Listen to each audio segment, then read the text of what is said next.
De cas de Covid à la baisse depuis 5 jours consécutifs, plus de 249 000 tout de même hier. Les hospitalisations continuent de grimper, mais les patients sont de moins en moins nombreux en soins critiques. Est-ce un signe avant-coureur ? 2 jours avant la levée d'une partie des restrictions, l'épidémie va-t-elle s'essouffler ? Eh bien ce matin sur Europe 1, on a choisi de répondre à cette question avec un autre outil qui ne dépend ni des dépistages ni des courbes hospitalières, ce sont les eaux usées. Indicateur on ne peut plus précis, étudié aux 4 coins de la France. Yasmina Katou, est-ce qu'il nous annonce que le pic épidémique est proche ? Eh bien, cela dépend des régions. L'Île-de-France, par exemple, a atteint son pic et est en phase de décrue depuis fin décembre. La concentration de Covid-19 dans les eaux usées diminue aussi ou se stabilise à Nantes, Lyon ou encore à Bordeaux. En revanche, au niveau national, sur 168 stations d'épuration analysées, un tiers montre une augmentation de la présence du virus, explique Vincent Maréchal.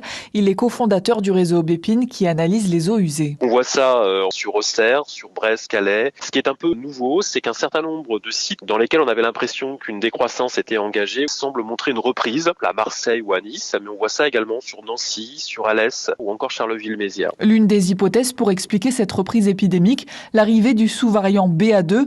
Les annonces gouvernementales ont elles aussi un effet, observe Vincent Maréchal. Mais c'est vrai que quand il y a des annonces indiquant qu'on allait détendre les mesures sanitaires, il y a un changement de comportement qui peut aller jusqu'à laisser tomber un certain nombre de gestes barrières et de fait, on peut relancer les vagues épidémiques. La levée des restrictions prévues après-demain pourrait donc entraîner une accélération de la circulation du virus partout en France. Yasmina Katou.